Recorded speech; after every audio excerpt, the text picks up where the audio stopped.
Well, the hunt for the missing U.S. airman on board the F-15E jets is finally over with his daring rescue by the U.S. forces. President Donald Trump said the Iranian military was looking hard in big numbers and was getting close. He claimed it was an amazing show of bravery and talent by all. But how does U.S. train its pilots to survive and evade capture after being shot down? Our next story gives you all the details. Take a look. When a US jet gets hit in an enemy territory, the military switches to a meticulously planned, well-coordinated operation designed to retrieve the crew. A pilot's training known as Survival, Evasion, Resistance and Escape or Sere kicks in before he or she parachutes to the ground. The pilot in split seconds figures out where to land and which areas to avoid while coming down in a parachute. Aviators then figure out where they are, whether it is behind enemy lines, where they can hide, and how they can communicate, all in quick succession. So as you're coming down in your parachute, you're doing a lot of scoping of the battle space. So chances are you may have been attacking a military installation. So you're trying to figure out where is the best chance for evasion. How can I avoid any military forces? How can I avoid being seen? Are there any areas of cover that I can maneuver to? Because when you're in the air, that's the best vantage point you're going to get. The training is designed to turn academic theory into muscle memory through high-stress simulations.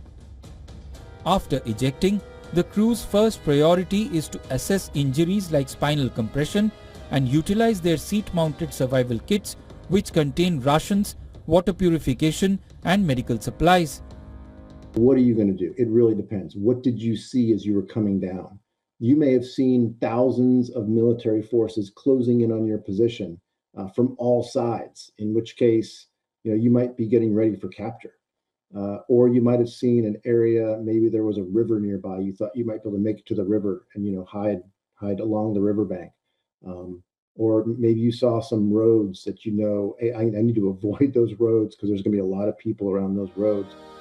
The crew members, a pilot and a weapons systems officer of colonel rank, ejected from their aircraft after it was hit by an Iranian missile on Friday. The pilot was rescued by US forces shortly after ejecting. The WSO remained behind enemy lines for nearly 48 hours.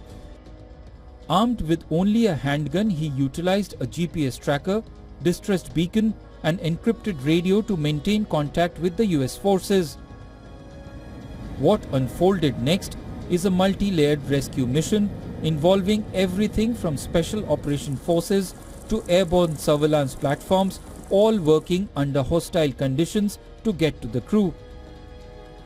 This was one of the most complex and time-sensitive operations, known as Combat Search and Rescue or CSAR. The Air Force units behind CSAR missions include some of the most highly trained and specialized members of the US military. Bureau Report, WION World is One.